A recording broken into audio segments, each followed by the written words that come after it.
7:25. Daniel 7:25. Mañana vamos a ver más sobre cómo este poder ha atacado, pero aquí vamos a ver dónde se profetizó este cambio.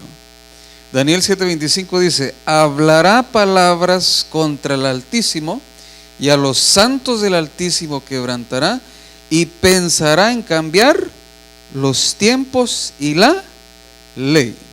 ¿Okay? Este poder ha atacado el nombre de Dios a través de sus mandamientos, porque sus mandamientos reflejan su carácter. Lo voy a repetir por si no lo captó. Este poder, este reino maligno ha atacado el nombre de Dios, porque el nombre de Dios representa su carácter, que es amor, y su reino está fundado en el amor. ¿Y dónde yo puedo encontrar detalles sobre esos principios del amor? En los mandamientos de Dios. Amén. Entonces esa es una forma en que se ha atacado. Otra forma en que se ha atacado también es a través del tabernáculo, el santuario. El santuario nos enseñaba la forma de ser salvos, cómo Dios trataba el problema del pecado y cómo salvaba a la persona. A ver, ¿cuántos de ustedes se recuerdan cuáles eran los dos muebles que habían en el patio del santuario?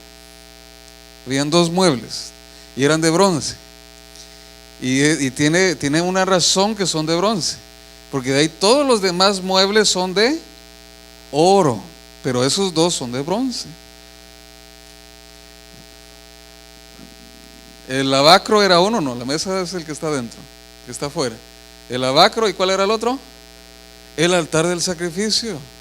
Entonces, cuando uno entraba, uno se encontraba con, ¿cuál era el primer mueble?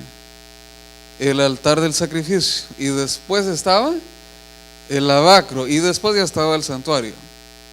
¿El santuario era de qué metal? Era completamente de oro, ¿sí o no? Entonces miren qué interesante. Antes de ir al lavacro, la persona tenía que pasar por el altar del sacrificio. Después iba al lavacro, y después del lavacro ya el sacerdote podía entrar al santuario. ¿Y sabe qué dice la Biblia? ¿Cuál es el proceso de salvación? Marcos 16:16.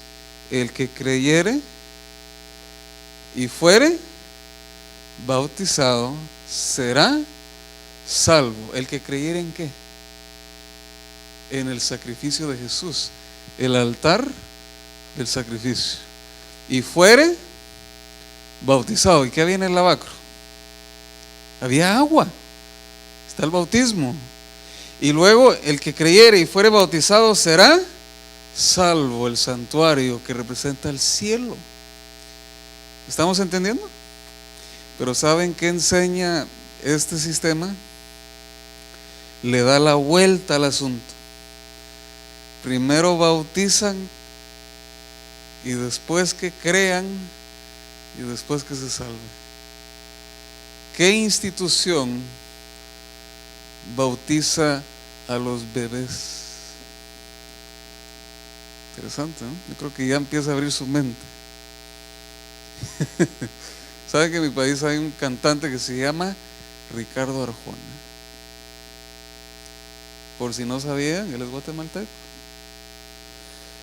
Y él dice así en uno de sus cantos: me bautizaron y ni me preguntaron. ¿Cuántos pueden recordar su bautismo de bebé? ¿Quién? O sea, es imposible. Yo recuerdo hasta los 5 años, antes no recuerdo, ¿verdad? ¿Y cómo es que ataca a los que moran en el cielo? ¿Quiénes moran en el cielo, hermanos? Bueno, los ángeles, ellos moran en el cielo. Vamos a Daniel 8, quiero mostrarles algo. Daniel capítulo 8, quiero mostrarles uno de los ministerios de los ángeles. Daniel capítulo 8, y vamos a leer el versículo 10. Dice Daniel 8:10: y se engrandeció hasta el ejército del ¿qué? Del cielo, y parte del ejército y de las estrellas echó por tierra y las pisoteó. Y dice el versículo 27. Y yo, Daniel, quedé quebrantado y estuve enfermo algunos días, y cuando convalecí atendí los negocios del rey, pero estaba espantado a causa de ¿qué? De la visión, y no la entendía. Ahora miren lo que pasó en capítulo 9 y verso 20. Aún estaba hablando y orando y confesando mi pecado y el pecado de mi pueblo Israel, y derramaba mi ruego delante de Jehová mi Dios por el santo monte de mi Dios. Aún estaba hablando en oración cuando el varón, ¿qué varón? Gabriel, a quien había visto la visión al principio, volando con presteza, vino a mí como la hora del sacrificio de la tarde, y me hizo entender y habló conmigo diciendo: Daniel, ahora he salido para darte sabiduría y entendimiento. Al principio de tus ruegos fue dada, ¿qué cosa? La orden, y yo he venido para enseñártela, porque tú eres amado. Entonces miren, la pregunta que les hago es esta. Cuando Daniel no entendió la visión y él estaba orando, ¿quién responde la oración de Daniel?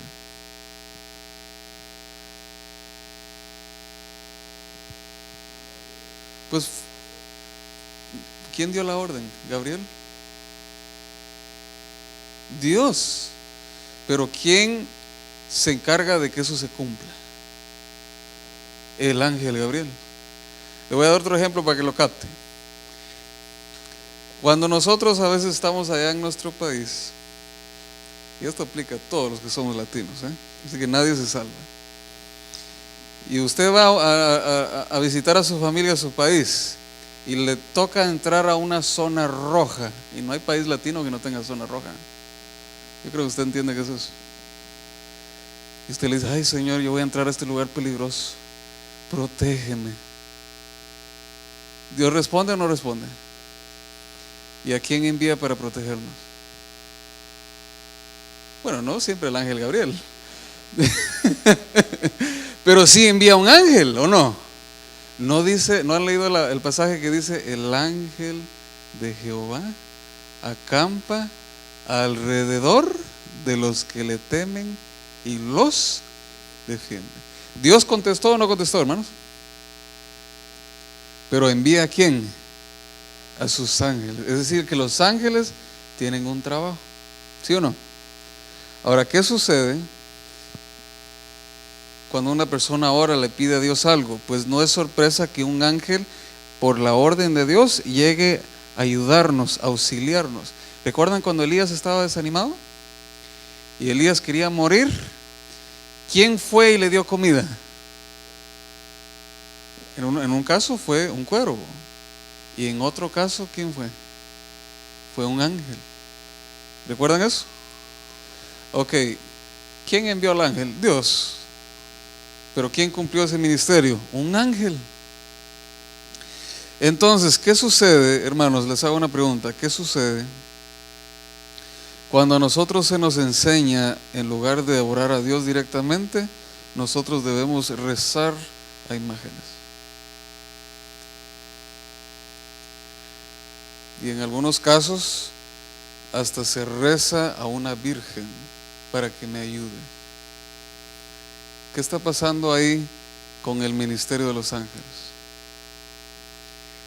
Cuando se le enseña a la gente a orarle a uno de estos santos, a una de estas imágenes, y capaz que algo sale bien, muchas veces la persona en su mente piensa: fue san tal o la virgen tal que me contestó. Pero ¿quién es el que contesta? Es Dios. Vamos a Salmo 115, 4 al 8, pasaje bien importante. Salmo 115, versículos 4 al 8. Noten lo que dice acá. Salmo 115, 4 al 8 dice: los ídolos de ellos son ¿qué cosa? Plata y oro, obra de manos de hombres. Tienen boca, pero no hablan. Tienen ojos, pero no ven. Tienen orejas, pero no oyen. Tienen narices, pero no huelen. Tienen manos, pero no palpan. Tienen pies, pero no andan. No hablan con su garganta, y semejante a ellos son los que los hacen y cualquiera que confía en ellos. ¿Entendimos? Entonces, ¿Dios acepta que se le rece a una imagen o condena eso? Condena eso. Yo no debo confiar en esas cosas. Mi abuelita, hermanos, tenía más de 80 años cuando ella entendió esto. Y en una ocasión, ella se le acercó a mi mamá y le dijo: mira, hija, hazme un favor. Vas a entrar a mi cuarto, porque ella tenía una mesa llena de imágenes de santos. Entonces, cuando ella se levantaba en la mañana, su costumbre por muchos años, toda su vida, fue rezar a sus imágenes. Cuando ella entendió, vino mi mamá, ¿verdad? Por orden de mi abuelita, le dijo: mira, hija, ve a la mesa ahí en mi cuarto, agarras tú esas imágenes y me las botas a la basura. Le hago una pregunta: ¿la viejita entendió o no entendió? Ella entendió. ¿Qué dice la Biblia? Conoceréis la verdad y la verdad os hará libres. Y gracias a Dios esa viejita se bautizó en la iglesia adventista, y yo la espero ver cuando Cristo venga. Yo digo gloria a Dios por eso. Hermanos, ¿la gente necesita conocer la verdad, sí o no? A mí me da tristeza cuando estoy en mi país y yo veo procesiones y miles de personas, y los que están cargando piensan que pagando por cargar y haciendo ese sacrificio van a recibir perdón de pecados. La Biblia no dice que yo tengo que hacer algo para recibir perdón de pecados. Lo único que tengo que hacer es arrepentirme y confesar directamente a Dios. Amén. Eso es así. Cristo es mi mediador. Entonces, este sistema ataca al hombre de Dios, es decir, su ley, ataca el santuario, su tabernáculo, enseñándonos otra forma de ser salvos, y también el ministerio angelical. Bien interesante. Gracias. Entonces, es un triple ataque que se hace al Señor. También dice que este poder tiene potencia de obrar 42 meses, y le fue dado hacer guerra contra los santos y vencerlos. Es decir, este poder, aparte de que ataca a Dios, también es un poder que persigue. Y ahorita estamos entrando en una parte bien delicada. Cuando hablamos de 42 meses, si lo multiplicamos por 30, ¿cuántos días son? 1260 días. Y si le damos el principio de día por año, serían 1260 días. Y la historia nos enseña que la persecución de la iglesia inició en el año 538 después de Cristo. Y esa persecución avanzó 1260 años y finalizó en 1798. Y mucha gente no sabe lo que pasó en 1798. Algo pasó que terminó la persecución de la iglesia. Dice aquí: Berthier llegó a Roma el 10 de febrero de 1798, y dice: la mitad de Europa pensó que se seguiría a Napoleón. Y en lo que se refiere al Papa, el papado estaba muerto, porque el Papa Pío VI, que era el líder de la iglesia en aquel entonces, fue llevado preso por este líder del ejército que se llamó Berthier. ¿Usted se imagina si hoy se llevaran a un líder así preso? ¿No saldrían todas las noticias? ¿No sería un escándalo? ¿No sería algo tremendo? Pues en 1798 eso pasó. Se llevaron a este líder preso. ¿Y qué pasó con la persecución de la iglesia? Terminó. La persecución duró 1260 años, y se cumplió lo que dice acá: el que lleva en cautividad va en cautividad, y el que a cuchillo matare es necesario que a cuchillo sea muerto. Aquí está la paciencia y la fe de los santos. ¿Ok? Entonces, la iglesia había llevado mucha gente cautiva, y en este año 1798 este líder fue llevado cautivo. Recibe la herida mortal que menciona Apocalipsis 13:3, y una de sus cabezas, ¿cómo terminó? como herida de muerte, y su llaga de su muerte fue curada. Y esta noche vamos a hacer énfasis en esta segunda frase. Y se maravilló toda la tierra en pos de este reino, porque una bestia es un reino. Así que el mundo va a ir detrás de este reino. Y vamos a ver esta noche cómo se está cumpliendo esa parte de la profecía. Dice que se le concedió hacer guerra contra los santos y vencerlos. ¿Será cierto? Dice esta fuente: la iglesia ciertamente ha perseguido. Solo un neófito, o sea, alguien que no conoce, en lo tocante a la historia de la iglesia puede negarlo. La historia confirma que la iglesia persiguió. Y no solamente persiguió, torturó y asesinó a mucha gente.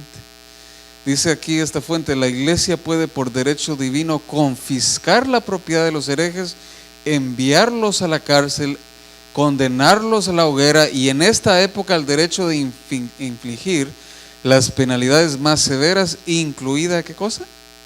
La muerte, pertenece a la iglesia. O sea que la iglesia aplicó la pena de muerte por muchos años y mucha gente no sabe eso. Dice este profesor, y un profesor católico, dice: la iglesia católica respeta la libertad de conciencia, sin embargo cuando es confrontada con herejía, ella tiene el recurso. ¿Qué recurso tiene? De forzar, castigar corporalmente, y miren, hasta de torturar. Ella dirigió en Italia las masas funerales de la Inquisición. ¿Qué le pareciera a usted si la iglesia adventista dijera: aquí el que se porte mal lo vamos a torturar? Y si se sigue portando rebelde, la vamos a lanzar a la hoguera. Yo creo que muchos se irían corriendo, ¿sí o no? ¿Verdad? Esta iglesia lo hizo, hermanos, por mucho tiempo. Esto no es ningún chiste, esto es algo que pasó. Apocalipsis 13:4 dice: el dragón, y adoraron al dragón que había dado potestad a este reino. O sea que el enemigo estaba detrás de todo esto. Uno de los papas más famosos, ¿quién fue? Juan Pablo II. Él salió en la revista Time, una revista bien importante. Pero Juan vio desde el año 90 y algo después de Cristo cómo este sistema se iba a levantar. Y dice que es un poder blasfemo, y vamos a ver si es cierto. Dice: le fue dada una boca que habla grandes cosas y blasfemias. ¿Será posible que ellos hablen blasfemias? ¿Qué es blasfemia? Dice aquí, definición de blasfemia. Juan 10, 30 y 33 dice: yo y el Padre uno somos, dijo Jesús. Y los judíos le contestaron: por buena obra no te apedreamos, sino por blasfemia, porque tú, siendo hombre, te haces Dios. Entonces, cuando alguien se hace Dios, eso se le llama blasfemia. Pero Jesús era Dios, ¿verdad? Pero que ellos no lo aceptaron. Lucas 5, 20 y 21 dice: al ver Jesús la fe de ellos, ¿qué dijo? Hombre, tus pecados te son perdonados. Entonces los escribas y fariseos comenzaron a razonar diciendo: ¿y quién es este que habla blasfemias? ¿Quién puede perdonar pecados sino solo quién? Sino solo Dios. Usted sabe que esta es la única iglesia que le da, entre comillas, autoridad a hombres para perdonar pecados. Pero esto no es bíblico. Esto no es bíblico. El único que puede perdonar es Dios. Miren lo que dice este diccionario. El Papa es de tan gran dignidad y es tan exaltado que no es un simple ¿qué? No es un simple hombre, pero como si fuera Dios, el vicario de Dios. ¿Será posible? Mire lo que dijo este señor, y esto yo lo tengo, esto es un documento que yo tengo. Dice: las grandes encíclicas de Papa León XIII. Él dijo: nosotros, hablando de los papas, ocupamos en esta tierra el lugar del Dios Todopoderoso. ¿Cómo la ve? Ellos dicen que ellos ocupan el lugar de Dios en esta tierra. ¿Usted sabe que eso es falso? ¿Sabe quién ocupó el lugar de Jesús? Así es. ¿Y sabe dónde está? Mira lo que dice San Juan. Se lo voy a mostrar ahorita bíblicamente. ¿Quién ocupó el lugar de Jesús cuando Él se fue? No fue un hombre. San Juan 16, y mire lo que dice el versículo 7. Está hablando Cristo. Si usted tiene una Biblia donde cuando Jesús habla está en rojo, va a ver que está en rojo acá. Dice el versículo 7, Juan 16, 7, dice: pero yo os digo la verdad, os conviene que yo me vaya, está hablando Jesús, porque si no me fuere, el Consolador no vendría a vosotros, mas si me fuere lo enviaré.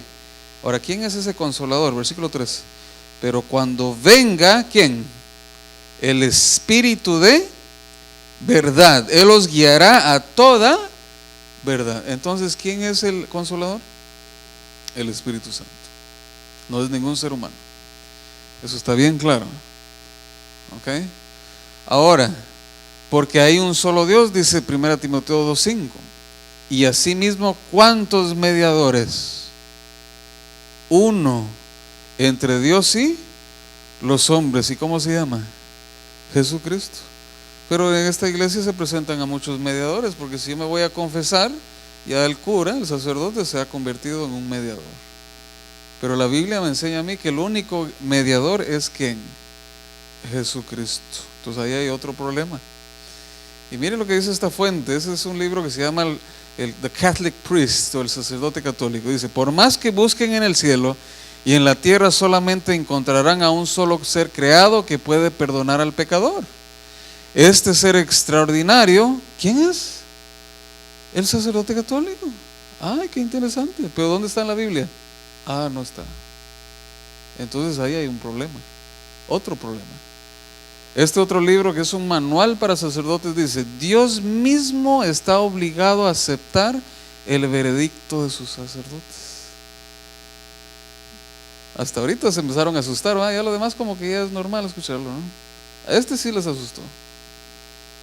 Dios mismo está obligado a aceptar el veredicto de sus sacerdotes y de perdonar o no perdonar, de acuerdo con su decisión de negar o conceder la absolución. La decisión del sacerdote prevalece y Dios dice: ok, está bien. Ah, qué bonito, ¿eh?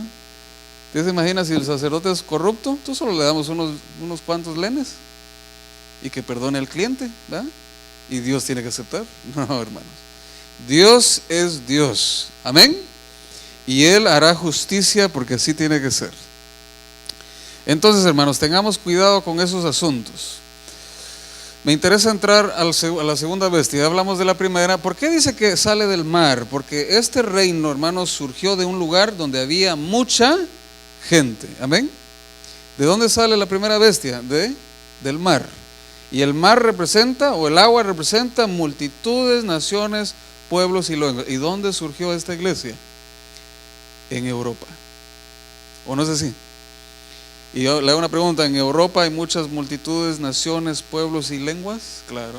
Por eso es que surge este reino del mar. Pero miren esta es la segunda bestia. Apocalipsis 13:11 dice: después vi otra bestia que subía. ¿De dónde? Este no sube del mar, este sube de la tierra. Y tenía 2 cuernos semejantes a las de un cordero, pero habla como dragón. Entonces, si el mar representa gente, entonces la tierra, ¿qué representa? El mar representa gente y la tierra es ¿qué? Es opuesto al mar. Entonces la tierra debe representar un lugar que no está poblado. ¿Saben que hace poquito? Aquí en Texas ha de ver también, pero hace poquito yo estaba en un lugar que se llama Idaho Falls y fuimos con mi esposa a un lugar donde uno puede tener, donde hay aguas termales. ¿Conocen las aguas termales? Donde uno puede entrar en agua caliente. Ok, fuimos ahí y llegó un señor que se llama Willy Sevan. Y él nos dijo a nosotros que él es un indio nativo de Alaska, pero estaba viniendo a visitar a Idaho Falls. Y estábamos platicando con mi esposa de que los nativos de este país, de aquí de Estados Unidos, ellos son pocos. Este señor nos estaba explicando a nosotros que hay una tribu como de 3,000 nativos en Idaho, y es la comunidad más grande que ellos tienen de indios nativos. Y él nos estaba contando que él ha tenido la oportunidad de matar un búfalo y sobrevivir con ese búfalo, con la carne de ese animal, de 1 a 2 años. Y dice que él ya ha visto a otros nativos que han matado a un búfalo con flechas. Solo que él no usa las flechas, él usa un rifle. Él está más moderno, ¿eh? Entonces, él nos estaba explicando eso sobre las ciertas tribus que había aquí. Usted sabe que esas tribus que podría haber en Idaho, que tal vez podría haber aquí en Arizona, él nos estaba contando que en Arizona hubo mucha gente nativa, ¿verdad? Y nos explicaba que no era gran cosa la cantidad de esta gente nativa. Entonces, cuando vinieron aquí los peregrinos a Estados Unidos, este era un vasto terreno que casi no estaba habitado. Entonces, poco a poco este país se ha estado poblando, y ahorita habemos ¿cuántos acá? Habemos más de 300 millones de habitantes. Y yo creo que esa cifra no han contado muy bien, si cuentan a la gente que, ¿verdad?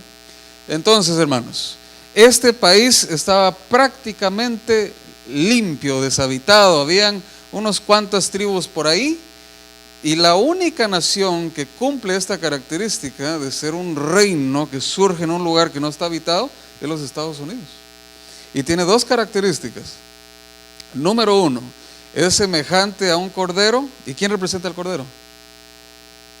Cristo. Es decir, este país ha sido cristiano, porque mucho de lo que tiene en su constitución está basado en la Biblia. Así que si le viene un ateo y le dice, no, este país no ha sido cristiano, es un ignorante, así de sencillo, lo siento. Pero termina diciendo desafortunadamente que este país, aunque es semejante a un cordero, termina hablando como ¿qué? Como un dragón, lamentablemente. Entonces vamos a ver algunos puntos sobre eso. Así que el reino que surge del mar representa a la iglesia romana. Y la bestia que surge de 2 cuernos en la tierra representa los Estados Unidos. ¿Ok? Así de sencillo. ¿Cuándo surgió Estados Unidos? En el 76 fue la independencia. En el 83 esa independencia es reconocida. En el 87 la Constitución es ¿qué cosa, hermanos? Y la Constitución tiene muchas cosas que son basadas en la Biblia. ¿Usted ha escuchado de cuando alguien tiene un negocio y no tiene la capacidad de pagar y se declara en bancarrota? ¿Han escuchado eso? ¿Cuántos años es el castigo? ¿Son 7? ¿Usted sabe que está en la Biblia eso? ¿Quiere ver? Mire lo que dice Deuteronomio 15. Vamos a Deuteronomio 15. Mire qué interesante eso.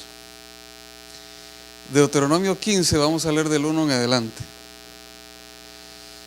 Dice así: cada 7 años harás remisión. Y mire cómo funciona esa remisión. Verso 2. Y esta es la manera de la remisión: perdonará a su deudor todo aquel que hizo empréstito de su mano, con el cual obligó a su prójimo. No lo demandará más a su prójimo o a su hermano, porque es pregonada la remisión de Dios. Mira qué interesante. 7 años. Y aquí la bancarrota es 7 años. Mira qué interesante. Se perdona la deuda.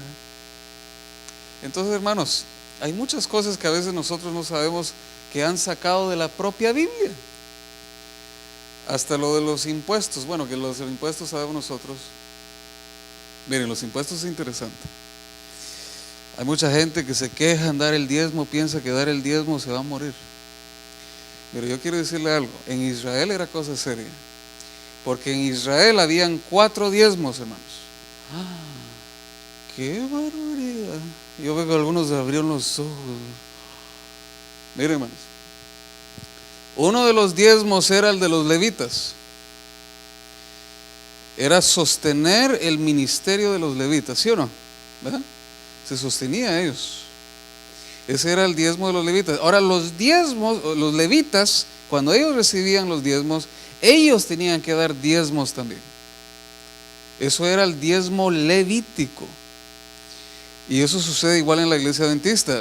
No solamente los pastores reciben diezmos, porque recuerden que los pastores en la iglesia adventista no reciben los diezmos los recibe una conferencia y la conferencia paga un sueldo justo a los pastores.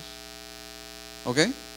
Nosotros no somos como las iglesias evangélicas donde el pastor recibe todos los diezmos y se hace rico. No, en la iglesia adventista es diferente. Pero el pastor tiene que dar su diezmo. Él recibe su salario, él tiene que diezmar también. Nadie se salva, todos tenemos que diezmar. ¿Cuántos diezmos van ahí? El diezmo de los levitas y los levitas, el diezmo levítico, van 2. El otro diezmo que tenían que dar era para sostener el gobierno de Israel. Ese era el impuesto. Para sostener al rey, para sostener a sus funcionarios, para tener un fondo para el ejército. Es decir, el Estado de Israel o el país, había un diezmo para sostener el gobierno israelita. Ahora, aquí voy a enseñarle un poquito a aquellos que dicen, no, yo agarro el diezmo y se lo doy a los pobres. Eso es no entender la Biblia. Los israelitas tenían un cuarto diezmo, en este caso, cada 3 años se recogía un diezmo especial. ¿Y saben a quién se sostenía con ese diezmo especial? A las viudas, a los huérfanos, a los pobres. Cada 3 años se levantaba un diezmo del pueblo y ese diezmo era específicamente para sostener a los pobres. Entonces los que hoy día quieren agarrarle el diezmo están inventando otro diezmo que ya no existe, porque eso ya no funciona. Ahora solamente existe un diezmo, pero en el tiempo de Israel existían más. En el estado de Idaho el impuesto es el 6%. Si usted compra algo que vale $100, usted tiene que pagar $6 al estado. Yo no sé cómo es aquí en Texas, no me recuerdo. Es más aquí entonces, ok, es más. Entonces hay que sostener a los policías. Y yo les digo a veces a la gente, los policías tienen que tratarlo bien a usted y a mí, porque ellos son sostenidos a través del impuesto que nosotros pagamos. Ellos no tienen ningún derecho a tratarnos mal, ningún derecho, porque a través de los impuestos ellos viven. Entonces, hermanos, este asunto de la Constitución tiene muchos principios bíblicos que son bien interesantes si nosotros los analizáramos, aunque no es el tema, pero yo he querido darles un poquito de información. La Carta de Derechos es añadida, ¿verdad? La Carta de Derechos al Ciudadano, y luego Estados Unidos fue reconocido por Francia. Quiero hablarles de la primera enmienda. Esta primera enmienda, hermanos, nos garantiza a nosotros libertad de religión. Yo digo, gloria a Dios. Una de las razones que establecieron la primera enmienda era que aquí ninguna persona iba a ser perseguida por su fe. Y la primera enmienda nos iba a garantizar libertad religiosa. Amén. Y mire lo que dice la primera enmienda. A la Constitución de los Estados Unidos dice prohíbe. ¿Qué prohíbe, hermanos?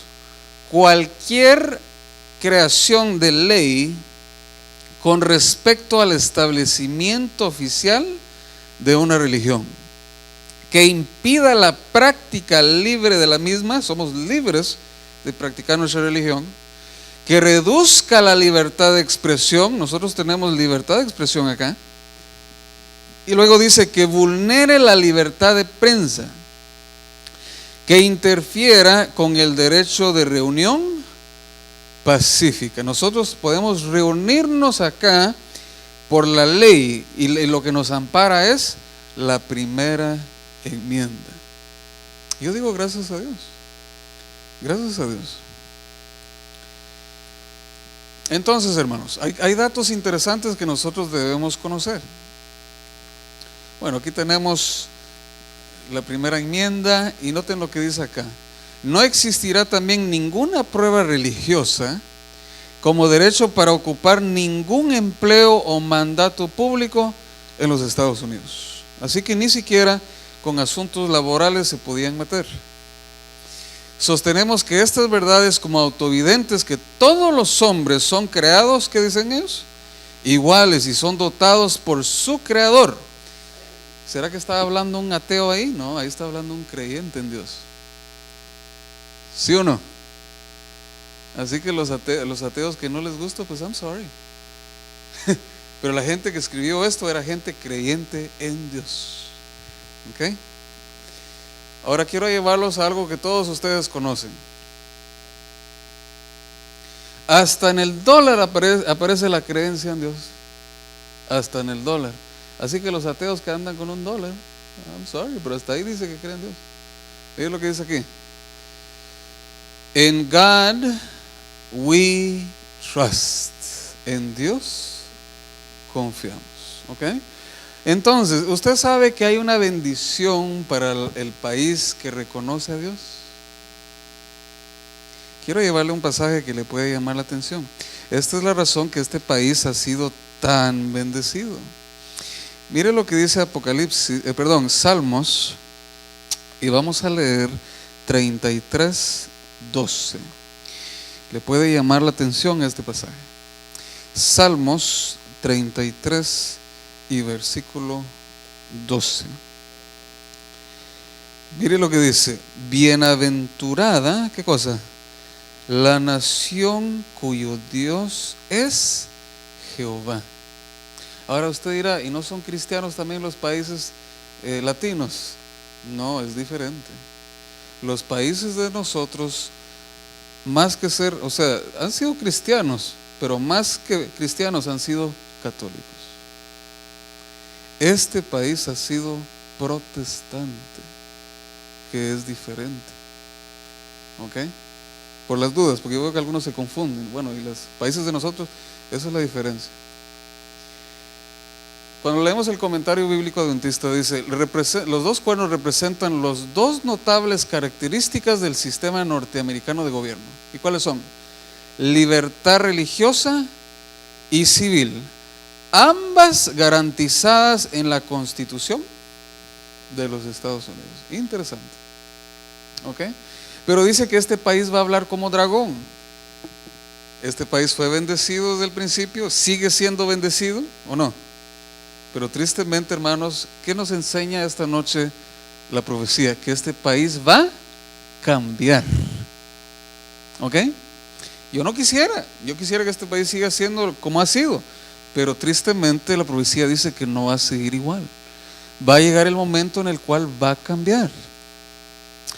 Y una de las cosas, hermanos, que va a tener que desaparecer es la Constitución de los Estados Unidos. Eso va a tener que desaparecer, porque es imposible que venga una marca de la bestia donde imponen un asunto de adoración a la gente si la libertad religiosa sigue vigente. Es imposible. Esa libertad religiosa tendría que desaparecer. Vamos a ver algunas cosas que han estado pasando en los últimos años. Miren lo que dice acá. Se ha removido el símbolo de los 10 mandamientos en más de 100 cortes federales a través de los Estados Unidos, incluyendo la Casa Blanca. Tal vez ustedes han recordado o han visto algunos lugares del estado donde uno podía entrar y ver los 10 mandamientos. Yo recuerdo, hermanos, que hasta en las escuelas uno a veces podía entrar públicas y ver los 10 mandamientos. Pero ya ha venido una corriente donde han querido sacar los 10 mandamientos de las instituciones federales, del gobierno.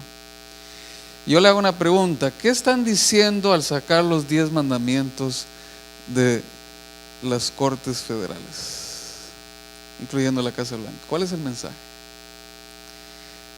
Aquí la autoridad de Dios ya no importa. Aquí ahora hay una nueva autoridad. Es lo que se está diciendo. Porque en los 10 mandamientos, ¿qué es lo que yo observo? La autoridad de Dios. ¿Ok? Eso es así. Eso es así.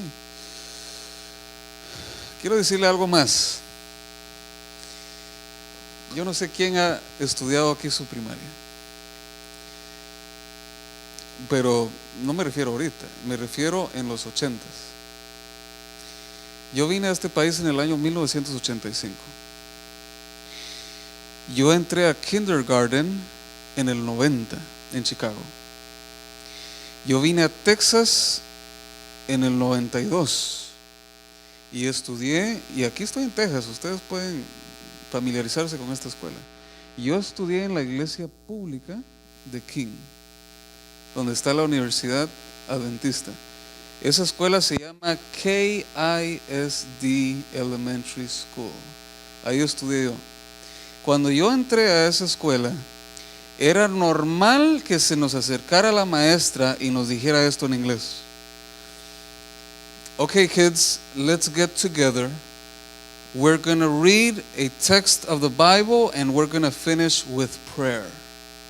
Ella decía: niños, nos vamos a reunir, vamos a leer un texto bíblico y vamos a finalizar con una oración. En una escuela pública.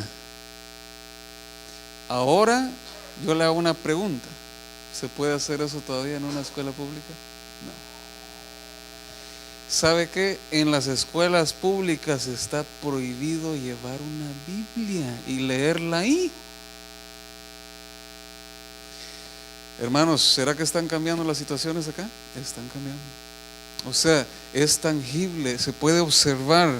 Qué triste, hermanos. Yo recuerdo esos tiempos. Yo recuerdo cuando la maestra se reunía, mujeres cristianas, en una escuela pública, y era lindo ver cómo oraban ahí.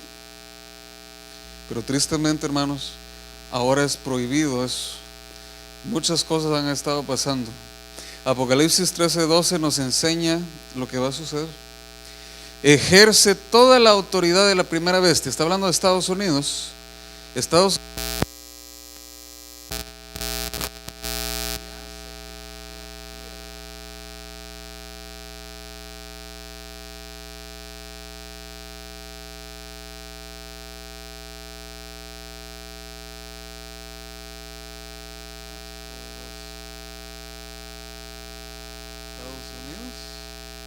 o la iglesia.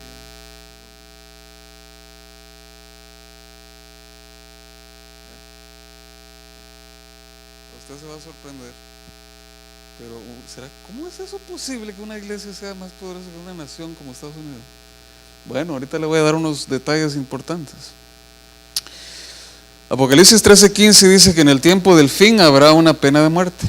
Le fue dado que diese espíritu a la imagen de la bestia, para que la imagen de la bestia hable, y hará que cualquiera que no adore a la imagen de la bestia sean muertos. Va a haber un decreto de muerte, ¿sí o no? Va a haber un decreto de muerte. Obviamente, a la marca de la bestia que se va a querer imponer a nivel mundial, tiene que haber algún tipo de castigo, aparte de que se le quita el privilegio de comprar y vender. Tiene que haber un castigo a las personas que se resistan a recibir esto. Entonces Apocalipsis 13 es la historia de una iglesia que se une a un país poderoso. Eso es lo que enseña Apocalipsis 13. Una nación que surge en un lugar que no estaba poblado, la tierra, y un reino que surge en un lugar donde hay mucha gente, Europa, ¿verdad? Muy bien. Y es interesante que tienen cosas similares. ¿Han visto eso? Miren esto. Y miren esto acá. Ok. ¿Quién es este señor acá? Este no es un panadero, ¿ok? Usted puede ver que tiene el delantal. No va a pensar que está ahí en el horno. este señor es un miembro de una sociedad secreta. ¿Okay? Y hay muchas sociedades secretas. Y yo no soy de esos que le gusta hablar tanto de estas cosas, pero para que usted tenga una idea cómo es que la iglesia tiene poder. La iglesia controla sociedades secretas y entre ellos están los famosos, aquí está la M, de masón. Usted va a encontrar que aquí en Texas hay muchos masones. Si alguno de ustedes conoce Frisco, ahí hay una logia masónica en Frisco. Y así hay diferentes logias donde los masones se reúnen. Ellos son una sociedad secreta.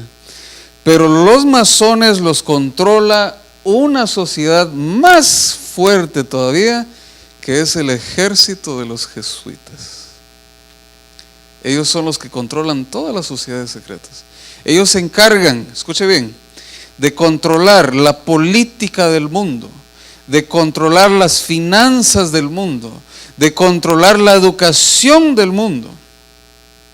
Es impresionante. El Banco Mundial es controlado por ellos. Bancos como el Chase Bank, como Bank of America, son bancos que les pertenecen a ellos. ¿Ok? Entonces, hermanos, es bien interesante que cuando murieron dos presidentes de los Estados Unidos, Abraham Lincoln y John F. Kennedy, los responsables de esos, hermanos, no fueron cualquier salea por ahí. Habían intereses políticos ahí. Y los jesuitas tenían mucho que ver con eso. Pero bueno, vamos a avanzar. Así que esta iglesia busca una nueva orden mundial, busca controlar. La relación entre Estados Unidos y la iglesia romana nunca tenía fuerza o no era una realidad hasta que apareció este presidente. Cuando este presidente apareció, la relación se empezó a ser una realidad. ¿Cómo se llama este señor? Ronald Reagan. Este señor fue uno de los que inició, o el que inició, inclusive, él mandó a colocar la embajada de Estados Unidos ahí, allá en el Vaticano. La revista Time mencionó algo interesante, The Holy Alliance, una alianza santa. Y este es un signo más así secreto que se usa en sociedades secretas. No crean usted que él está haciendo una pose bonita ahí, sino está diciendo que hay un secreto que las masas no deben conocer. Interesante. Siempre hay muchos símbolos, mucha simbología detrás de todas estas cosas. Bueno, interesante que él también tiene relaciones con hombres importantes. Por ejemplo, aquí tenemos a Gorbachev, que fue líder en Rusia. Otros presidentes anteriores mostraron su lealtad. Y la reunión o el movimiento ecuménico viene desde hace mucho tiempo. Aquí ellos reunieron a más de 2000 líderes religiosos de diferentes credos, sectas y cultos. Y el pontífice le dijo a la asamblea que todas estas religiones, el clero, todos debían unirse en condenar a los cristianos fundamentalistas, quienes abusan del habla y quienes en su esfuerzo para convertir a otros siembran el odio y la violencia. ¿Qué es un cristiano fundamentalista? Bueno, para ellos hay que entenderlo para ellos, ¿no? Porque si vamos al término un cristiano fundamentalista como es, puede confundir. Para ellos, un cristiano fundamentalista es el que toma la Biblia literal. Nosotros como adventistas del séptimo día aceptamos muchas cosas que son literales. Por ejemplo, este mundo fue creado en una semana literal. Amén. Nosotros creemos que la segunda venida de Cristo va a ser literal. No hay nada de símbolo ahí. Nosotros creemos que el diluvio fue algo que realmente pasó. Amén. Entonces hay cosas que nosotros creemos que es así porque la palabra de Dios lo dice. Y ellos dicen, esta gente que anda tomando esto literal, como el sábado, son un problema. Son un problema. Y tal vez ya ustedes pueden ver que no hay nada amistoso hacia nosotros, sino hay algo como que nos quieren perseguir. ¿Sí o no? Miren lo que siguen diciendo. Los presentes estaban de acuerdo en 2 puntos. Y miren cuál fue el primero. El Papa Juan Pablo II fue aprobado por consenso como guía del planeta espiritual, jefe y supervisor.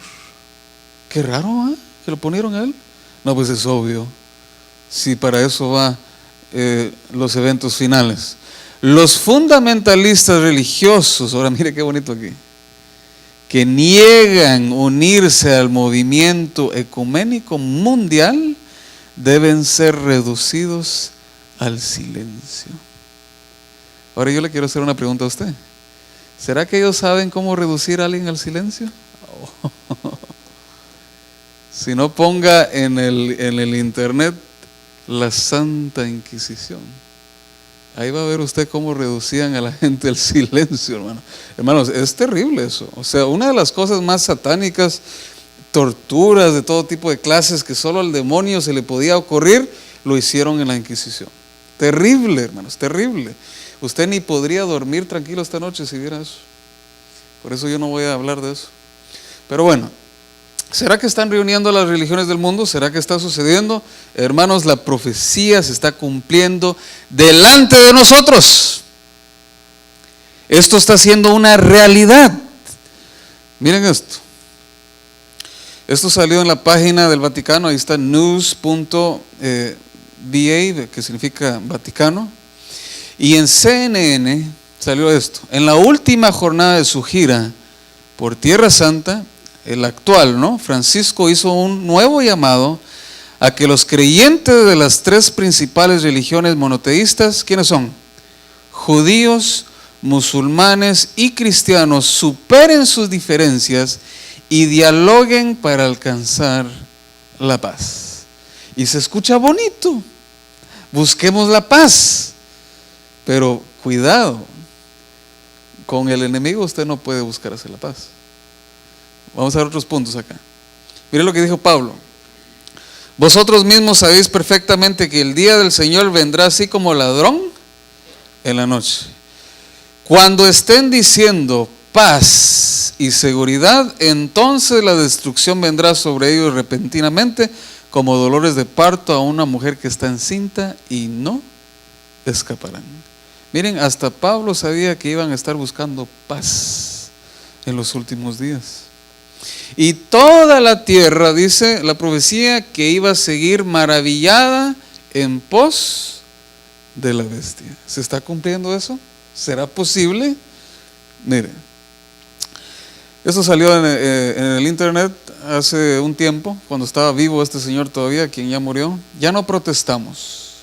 Este señor se llamaba Tony Palmer, obispo de la iglesia episcopal, y Kenneth Copeland, que está aquí en Texas, por cierto, ¿verdad? Este es uno de los líderes más importantes del movimiento carismático.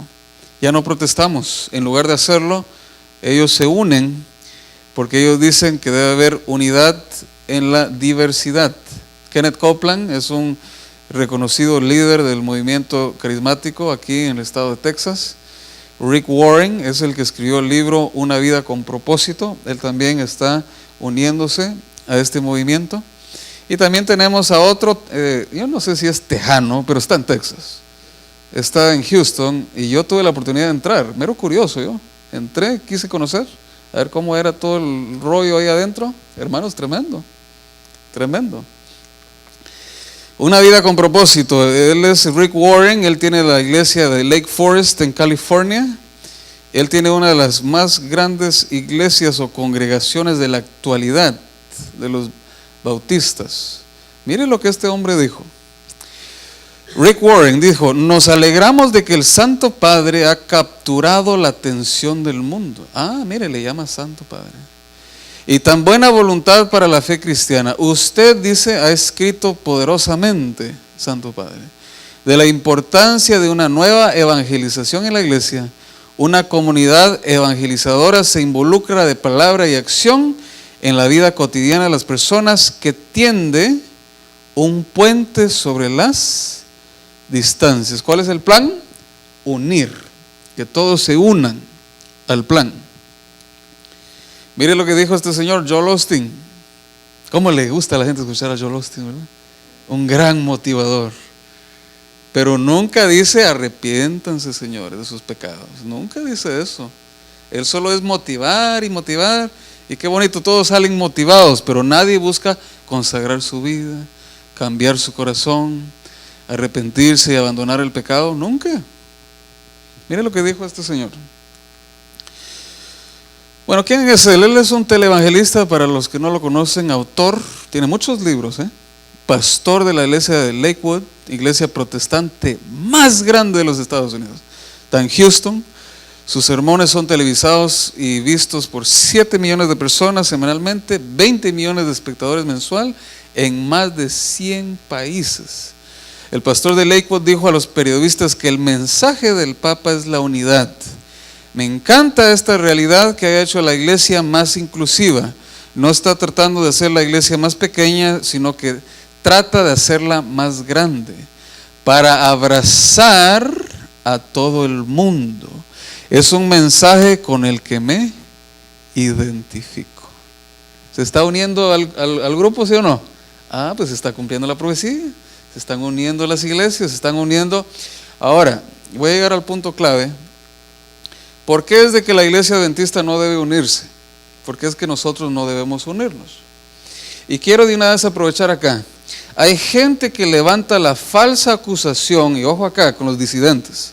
Anda diciendo, no, pero si la iglesia adventista ya se unió también al movimiento ecuménico, y hablan sin fundamento, no tienen ninguna evidencia para demostrarlo, y usted solo con el hecho de entrar a la página CMI, que es el Consejo Mundial de Iglesias, usted va a ver todas las iglesias que se han unido, y usted no va a encontrar la iglesia adventista del séptimo día. Así que si alguien dice algo, que lo demuestre, si no está hablando puras mentiras.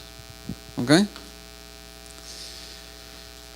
Mire lo que dijo él, Juan Pablo II. For unity, all churches must accept papal authority. Ahí está el problema. ¿Qué significa eso? Para la unidad, todas las iglesias deben aceptar autoridad papal. Pues ¿saben qué? I'm sorry, pero yo no acepto eso. Mi única autoridad es la palabra de Dios. Eso es así, hermanos. Como decían los protestantes, sola escritura, solo la Biblia. Lo que digan los hombres, eso es un segundo lugar. Apocalipsis 13:13 dice, y hace grandes señales de tal manera que hace descender fuego del cielo. Ya estudiamos un poquito sobre eso el día de ayer. Hablamos sobre las lenguas, hablamos sobre Hechos 2. ¿Cuál es el propósito de los dones del Espíritu Santo? Ok.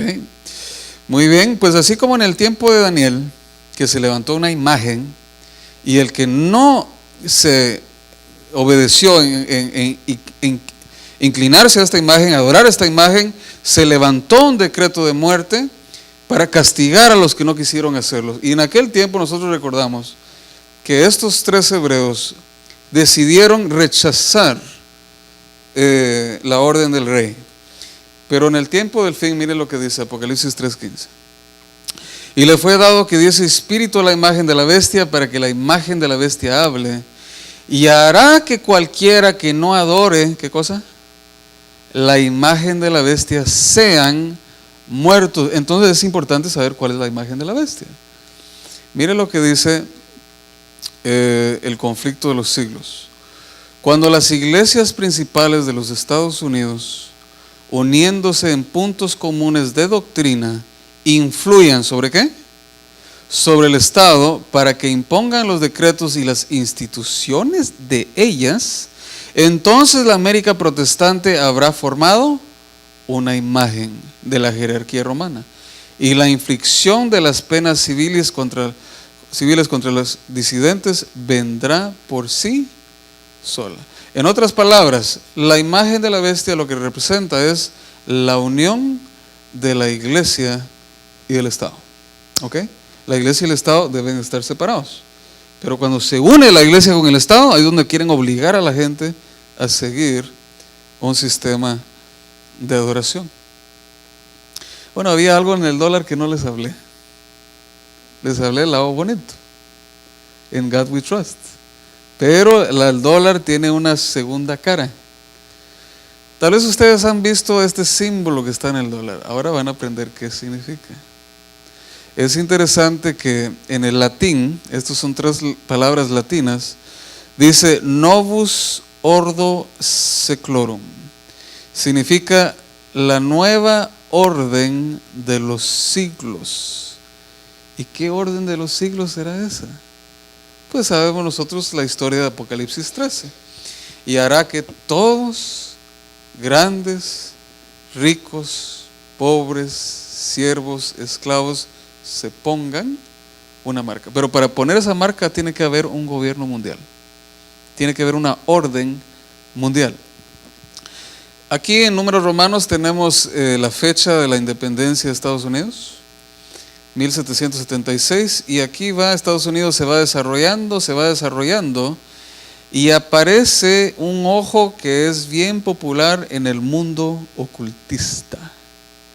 Ustedes van a ver que cantantes famosos aparecen con el ojo, ¿verdad?, de Horus, de los Illuminati. Este ojo representa al dios de los egipcios, pero en realidad el dios de los egipcios representa al mismo Lucifer. Lo que está diciendo aquí este símbolo es de que el plan de Lucifer es llegar a controlar los Estados Unidos, y que los Estados Unidos llegue a ser un instrumento en sus manos para imponer lo que nosotros sabemos que es su marca a nivel mundial. Será algo que va a suceder. Así que la iglesia y el Estado tendrán que unirse en algún momento.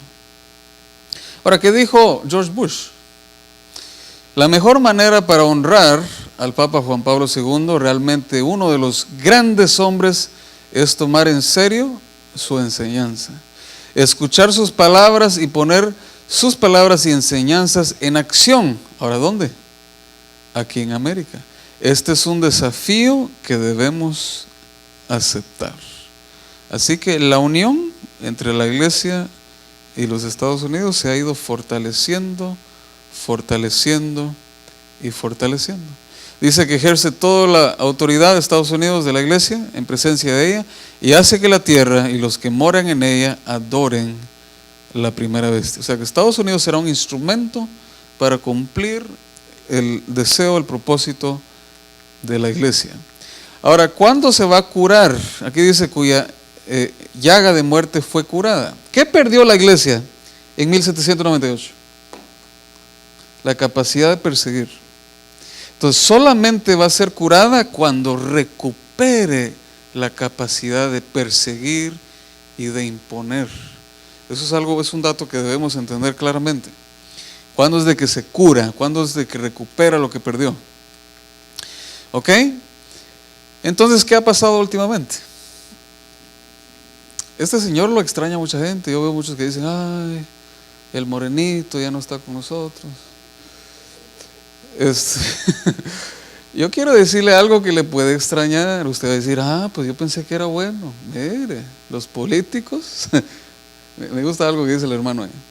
Los políticos son políticos. Delante de usted ellos van a poner la mejor cara y van a decir, yo quiero ayudarte, pero detrás, hermanos, detrás ellos andan, y este era bien sonriente.